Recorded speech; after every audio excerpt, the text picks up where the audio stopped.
Well, as luck would have it, I've come out today to have a campfire breakfast, and somebody left a whole bunch of really nice logs in the bottom there, and a whole bunch of really nice split wood. So I've got a cotton ball in there as always with my fire lighting, and this looks like this is going to be the easiest fire I've ever had to light. So let's see if we can make some sparks here. Get one to land on there. Almost. Let's just fluff that up a little touch. There we go. Yeah, good. Always make sure you put tools away when you finish with them. I'll say this is going to be the easiest campfire I've ever had to light, I think. Yeah.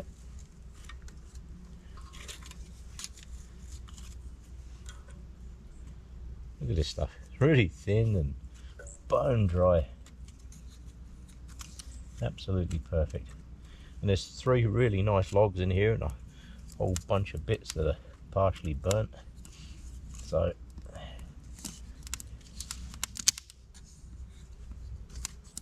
I don't think I'm going to have to struggle too much to get this one going.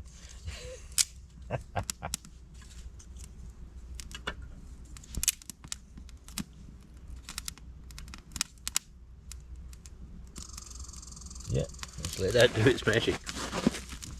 Oh, let's put a bench now. I bought a whole bunch of offcuts with me today that I want to use up. Bench is cold, so I'm going to sit on there. So what I've done is just got a base in there, built up a few layers, chucked a whole bunch of crap in there, and away she goes. Now that is what I call a very easy campfire.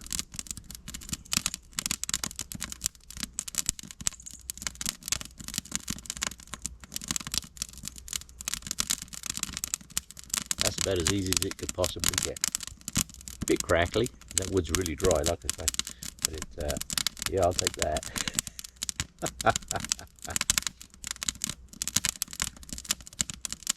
This is not a long campfire. It's just to come out, get some heat going, get some breakfast going, clear up some of this snow. In fact, I might shovel a little bit of that around.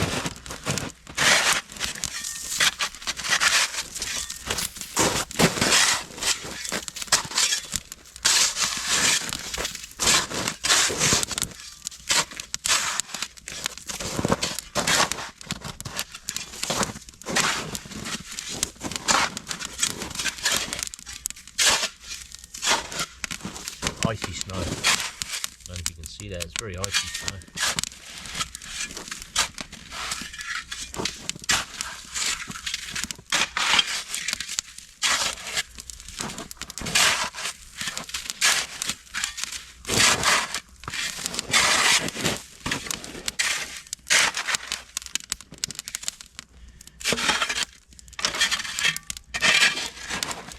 There's lots of bits like this. There's a whole bunch of this still laying in the bottom. So that's all usable. That piece there is hot. Let's get that back in there. That is probably the easiest way to light the campfire. That's actually cheating. In my book, that's actually cheating. That's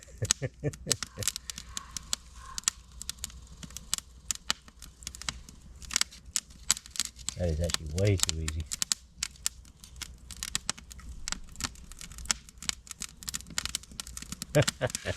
Wish it was always that easy. Sometimes you'll be out in the middle of nowhere, it'll be wet, the wood's wet, and you're struggling for ages to get a fire going. But this one, I don't think this is going to be a struggle at all.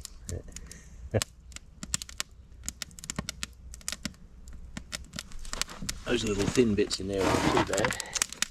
What I will do, this is what I use, some of these old boards. I've got loads and loads of these. So they split up pretty easy.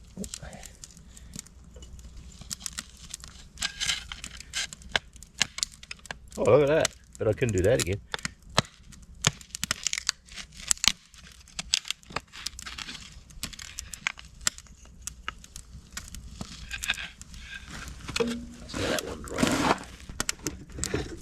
The only thing with these boards is they're all pretty much garbage. So you want a nice straight piece of grain if you can get it.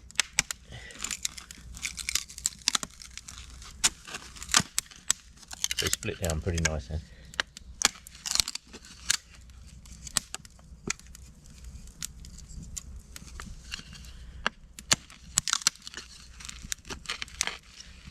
Those nice thin bits are good, but they burn through real fast. So.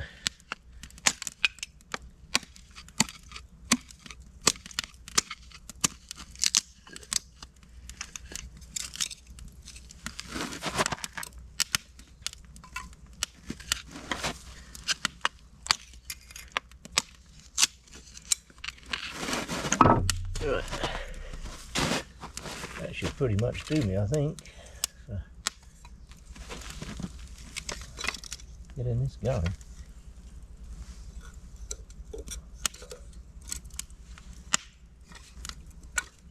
Put the big bit across it.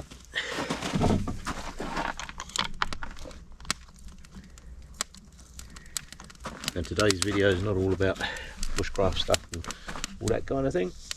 It's just coming out, middle of nowhere, enjoying a campfire, cooking up some breakfast, get a bit of heat going, use up some of this copious amounts of firewood and stuff that I have, so use up some of that, and then cook up some breakfast, and then set off. So this is the trouble this time of the year. See the way the snow is, like, it's almost here but not, and it is fairly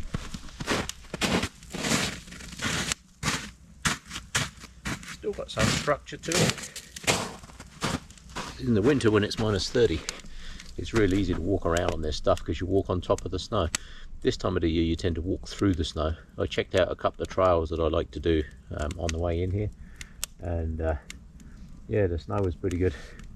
Over there, for instance, I can see there is another fire pit thing over there, and I know that I can just see the top of it, so I know that there's still a good foot and a half of snow over there. Yeah, so it tends to be a bit like this. So yeah, in fact I'm going to take a wander over there and have a look.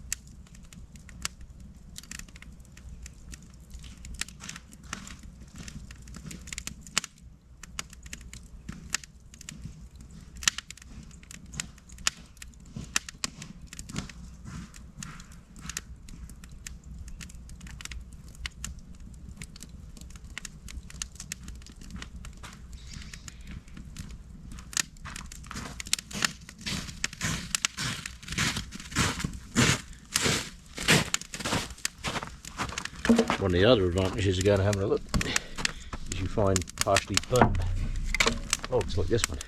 That's still a good log. There's a lot of heat left in that log. But the trouble is they've been in the snow, so you need to let them dry out. And the way to do that, just stack them on the top.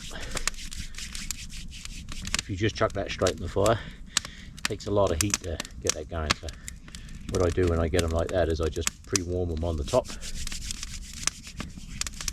dry out some of the moisture out of them, basically cook in the log, and then as soon as it's good, chuck it in the fire.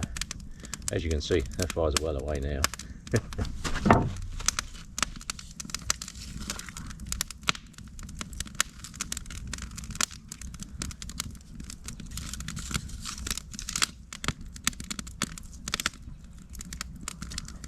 Got rid of a whole bunch of those little bits that I've had sitting around for a while. I'm going to make myself some good breakfast. That is what you call a haphazard fire. There's no plan to that. That's just a mess. But as they say, fire likes chaos. So, chaotic fire works good. There's some good logs in the bottom now. Look at that. They were still right in the bottom. See, a lot of people, they Like me, I like to leave my campfires until they've literally burnt right out. And I'm happy to sit here for an hour or two and just let them do exactly that. But a lot of people just want to have their campfire and then they just chuck a bunch of snow on it and away they go. I always leave some firewood behind. I always leave some of these lighting pieces behind for people, so that the next people have an easy way to light a fire. I always do that. That's something I've always done. And my philosophy is leave a bit of wood for the next people. That if everybody does that, then actually it works out pretty good. Quite often I'll come and find a little stack of firewood, like split logs like this, and a little sign on them saying help yourself kind of thing. So it actually works out good. We will go with that. I will get this fire going, then I can get some breakfast going, which is the important thing. Yeah. Look where the sun's coming up. The sun's coming up right over through there now. When I come out here in the middle of winter, anybody that follows my videos will know that in the middle of winter the sun comes up just over there and it doesn't get very high in the sky and then it goes back down again. But this time of the year it's way over there. That is really good. It's going to be 19 degrees today, I think they said. So I'll take that. It's so warm I don't even have a coat on. Look. Yeah, haven't even got a coat on. Perfect. Right, I will get this fire cooking away and then I'm going to make some breakfast. Right. Fire is coming along, kinda. So I'm getting hungry, so on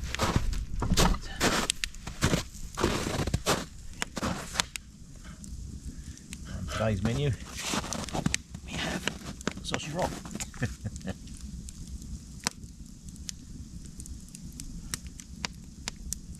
It's going to be a really nice day too. I remembered ketchup today too. Ketchup's nice on these. Yeah. Trouble is that fire is so hot that's going to heat up pretty quick.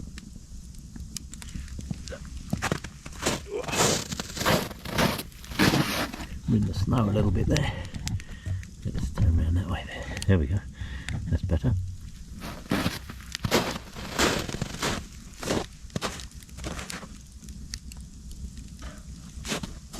Now the secret is you want these warm, or heated right through, but not burnt. Yeah.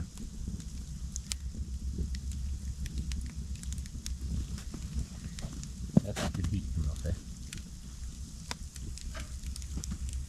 I'll chuck some more wood down the back of here in a moment. So I just didn't want a lot of flames when I'm warming these up.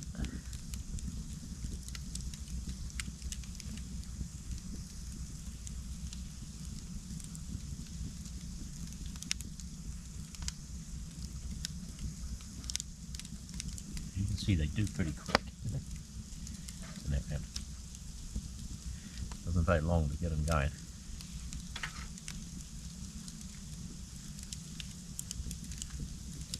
Open that. Yeah, she's getting good.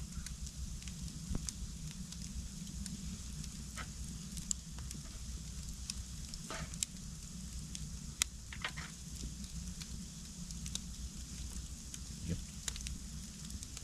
If you can keep your hand there for too long, it's not a good cooking fire.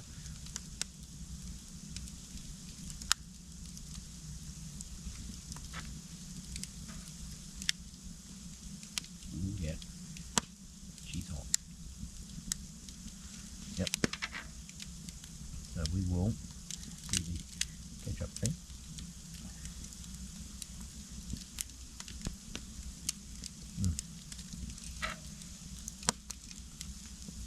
Ooh, that is hot.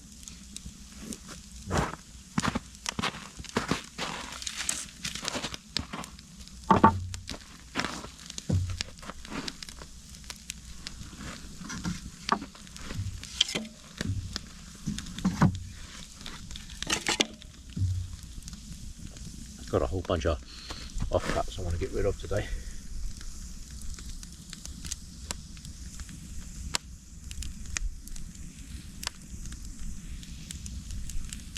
A lot of people chuck their stuff, these bits and pieces, they chuck it in the garbage, but as far as I'm concerned, I can come out and have a campfire, enjoy the day, cook some nice breakfast.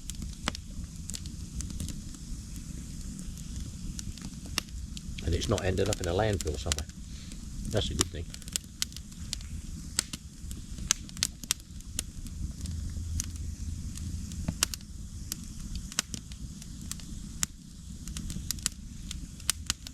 fire is finished, all the wood, ash and carbon and that, can all get spread out once it's all stone cold. It's good for the trees, good for the soil.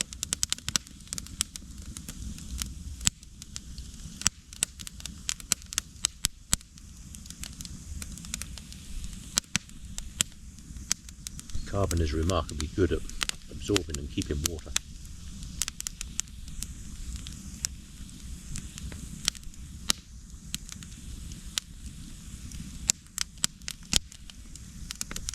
Well, if you see a piece of forest that's burnt, it's had a forest fire come through, 2 years after, everything is so green.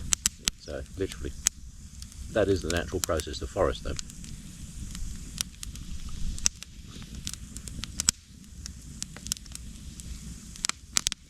The problem is human caused forest fires are not good.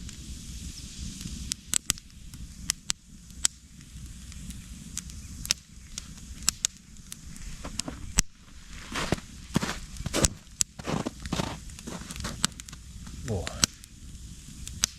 It's only about, I think it's -2 at the moment.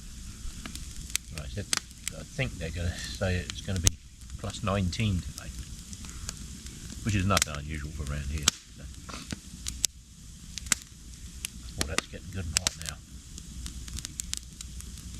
I'll let these flames die down, so I've got more embers, and I'm going to do another soft drop. What I do have, anybody that knows me will know exactly what time it is, because over in here I have my ever trusty flask and in here I have tea. First time you open it, once you've made it, it's actually very difficult to get off.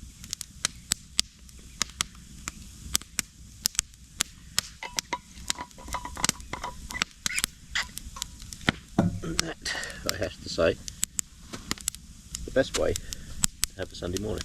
So cheers people. Oh, look. Couldn't do that again.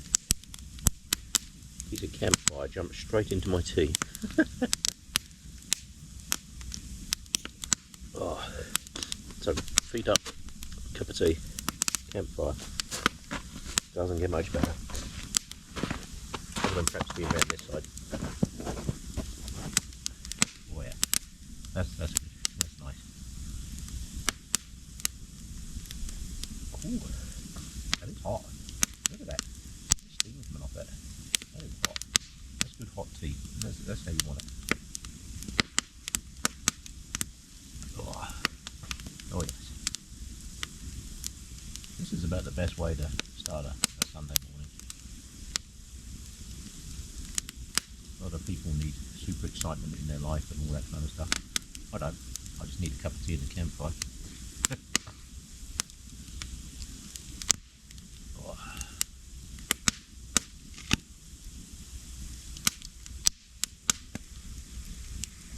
Oh, that is good.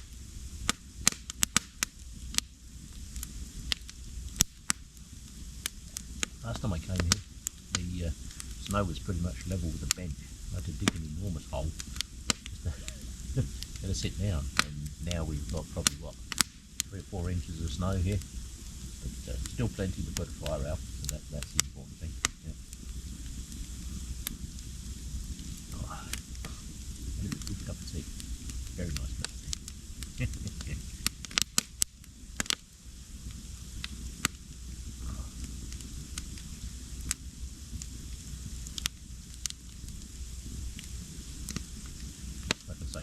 I'll just let those flames die down a bit.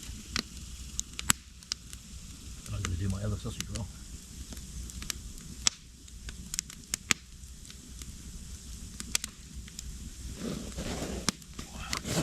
I guess that bob's a bit wobbly. Yeah. I guess there's a bit of a hole under there. Yeah.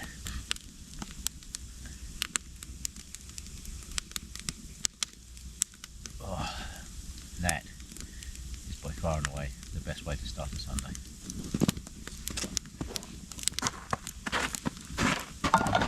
Put that on there. sausage roll.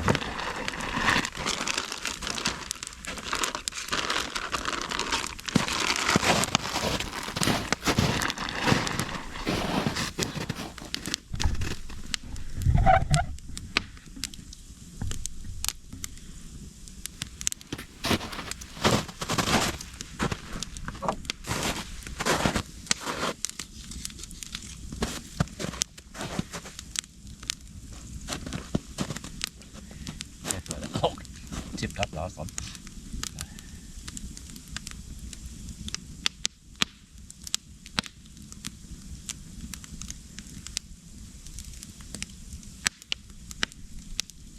Doesn't get much better than this, eh?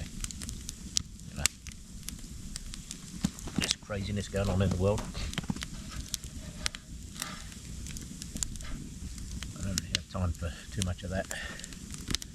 Try to avoid it where possible.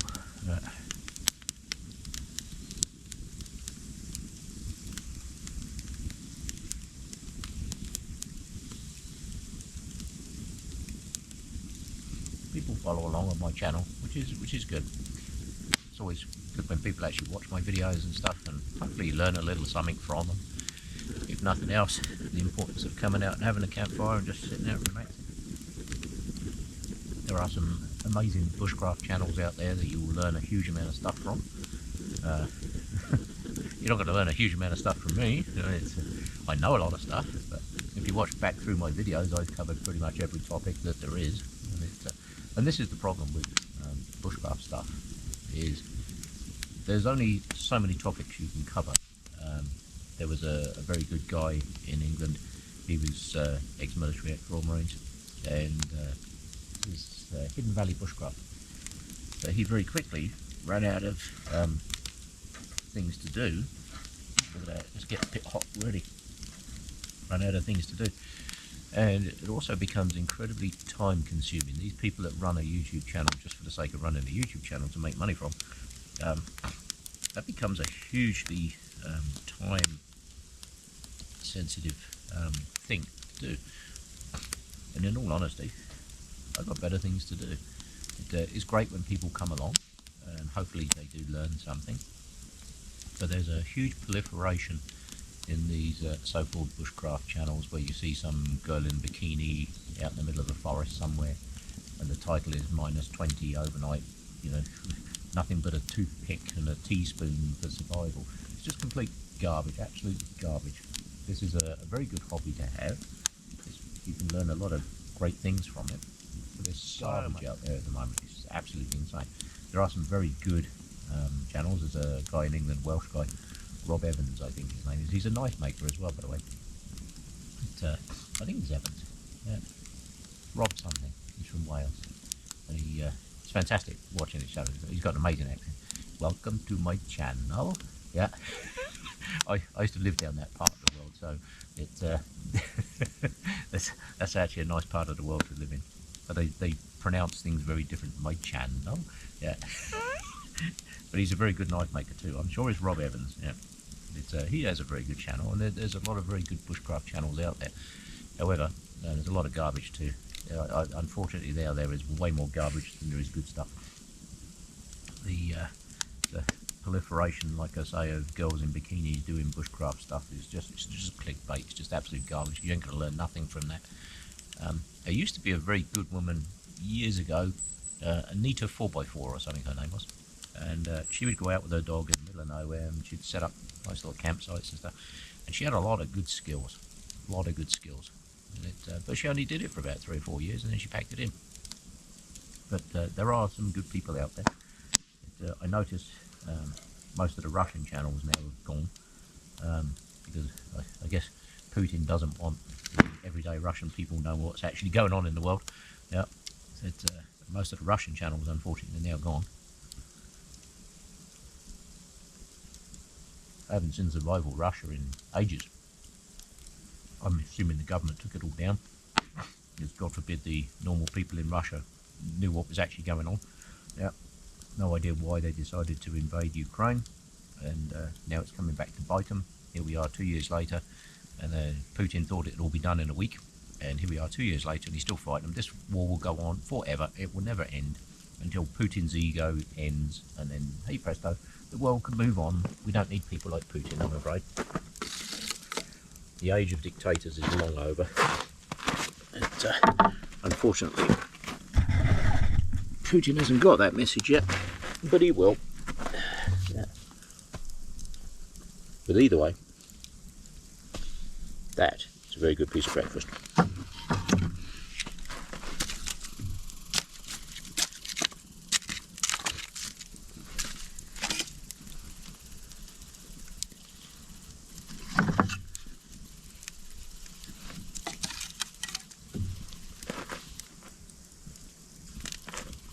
All these offcuts, they don't burn for long, but they burn hot.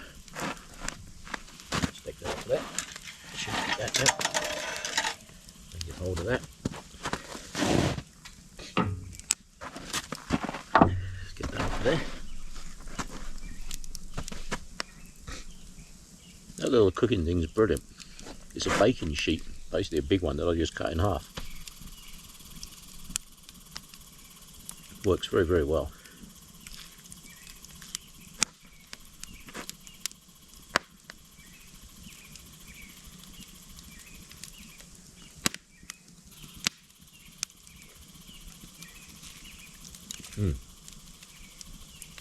A little crispy on this end.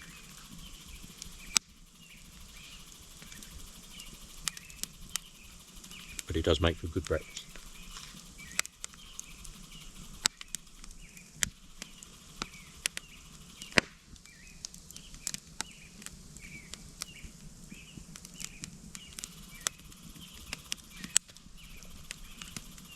Squirrels have got a lot to say about it. I don't know if you can hear the squirrels. Yep, they've always got a lot to say about it. Yep.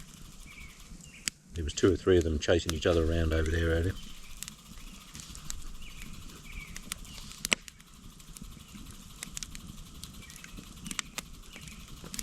Right.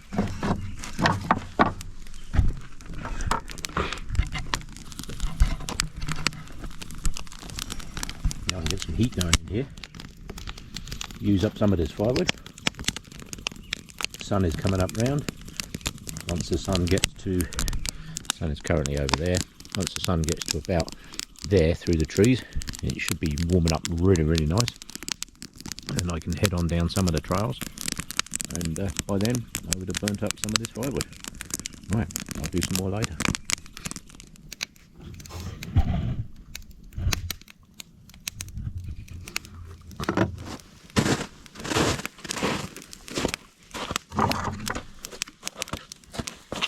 I'm just stoke this fire up a bit.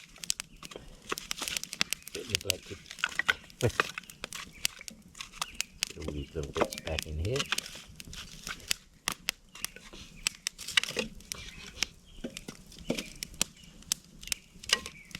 Do the trick. Shouldn't need those now.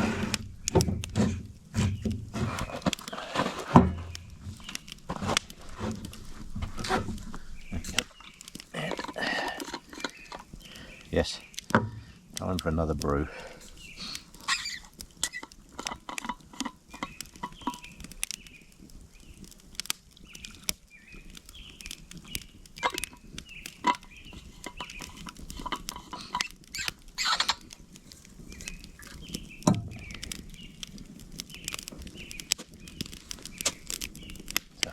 Cheers, people. Oh.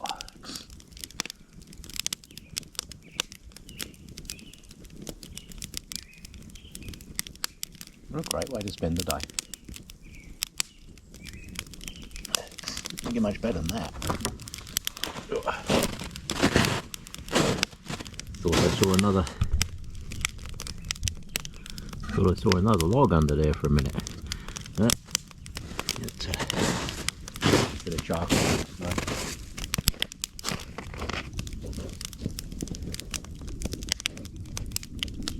Chair's not so bad. Chair's a bit wobbly. Yeah. But it'll do. Oh yeah, that's good.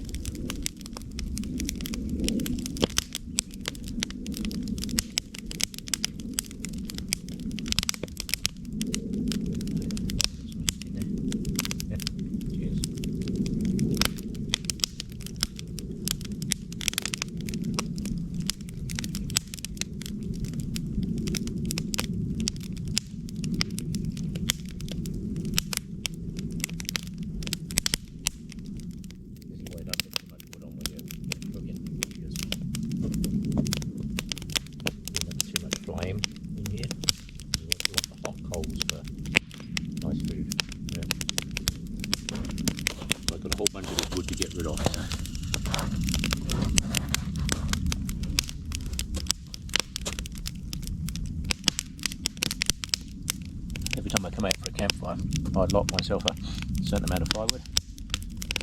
As luck would have it today, there was 3 really good sized logs in the bottom there. They are well away. They're burning nicely under there. So, uses them up. I always leave some of these pieces of wood under the bench there for other people when they come out. Yeah. It's always nice if you come out somewhere and you find a bit of firewood, like this morning when I come out and I found those 3 logs in there. It sounds silly, but that really makes your day, you know. But, I try to do the same thing. I always leave some lighting wood under there. People always bring logs with them, but they quite often forget to bring lighting wood with them. So I'll leave some of these boards, like bits of wood like this. I stack them up underneath the bench there, and then I've got my axe with me. Quite often I'll split them up and just stack a bunch under there for people. A nicely split, ready to go pile of firewood is actually quite nice to find. Yeah.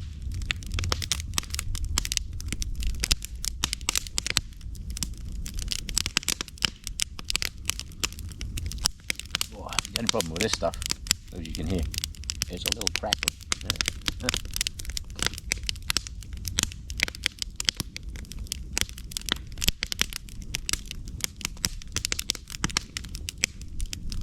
Very dry wood though, and it's all from projects that I've done, and I no longer need it. A lot of it's got splits in it and cracks, and it's not wood that I would use for any decent project.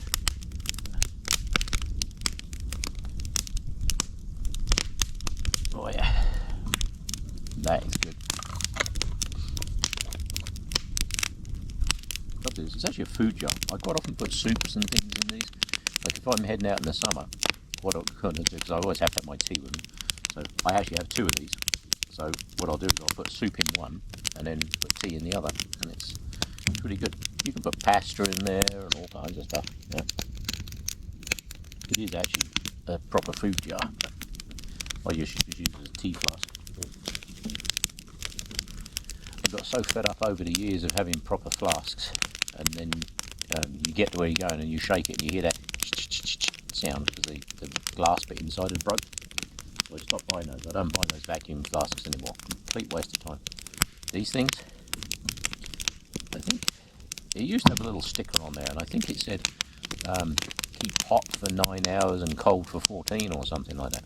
And it does. I mean, I made this morning at 6 o'clock. I'm going to estimate now that it's probably 9. This horizon's there, so 1, 2, 3, yeah.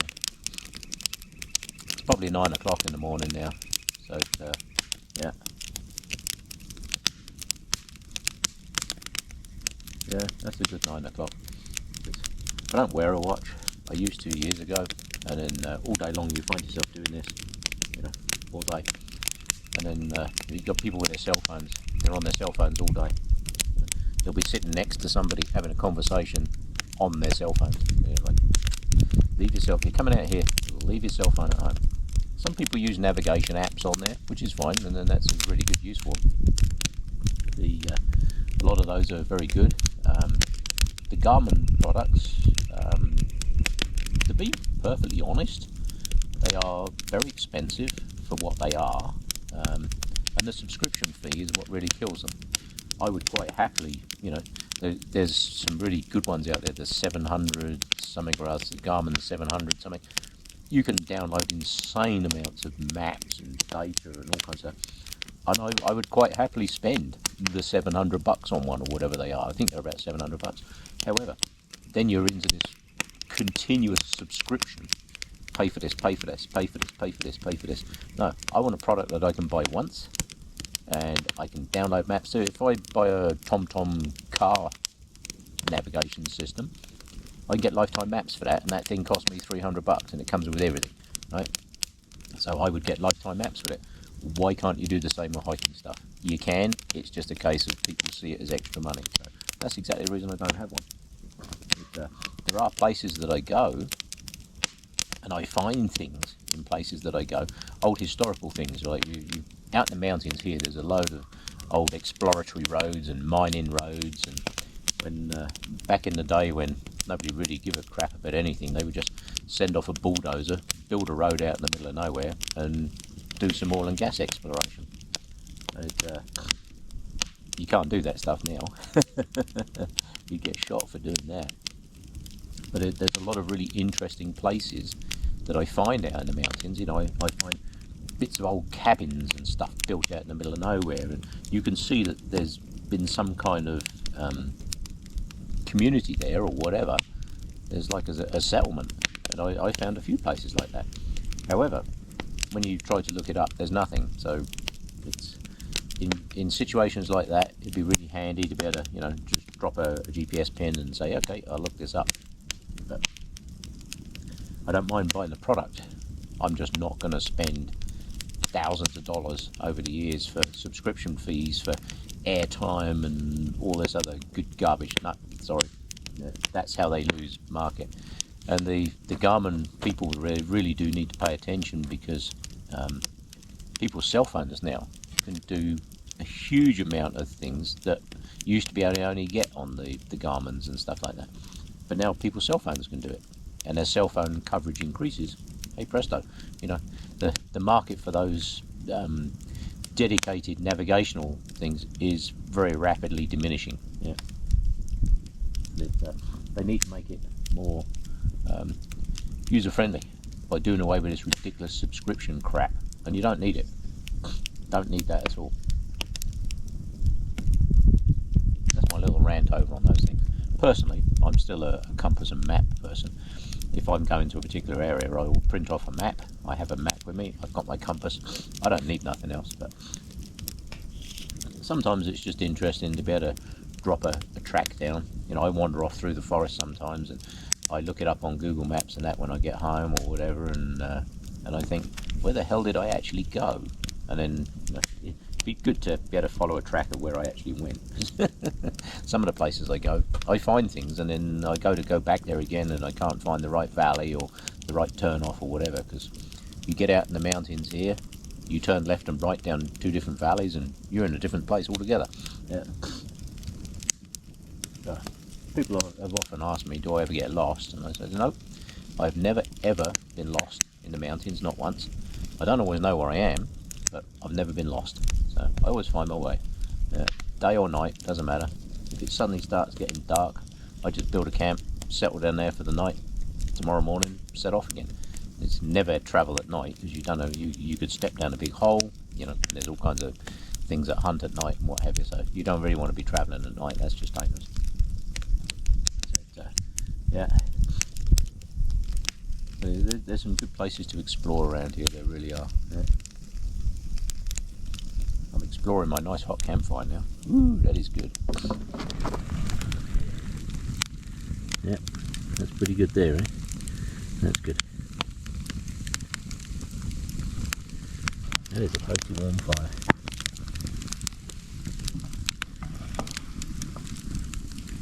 We will take that. That is good. Oh, fire's coming along nicely. That is now toasty warm. Put my feet there, it's actually pretty bloody warm actually. That's probably too warm for feet. But, it is certainly nice. It's warming up now. It's above freezing, I would say. Yeah. The sun is coming along nicely. Once it gets a couple of more trees over, I should be pretty much through this firewood by then. And I can let it die right down. I want to burn out as much of this. There was a lot of big chunks of carbon and stuff in the bottom of there, big old bits of burnt logs and stuff. Try and burn down through as much of that as possible. Leave as much just as wood ash as I can. I can tell you now that is chucking off some insane heat. It is really warm. Yeah, that is very warm fire now.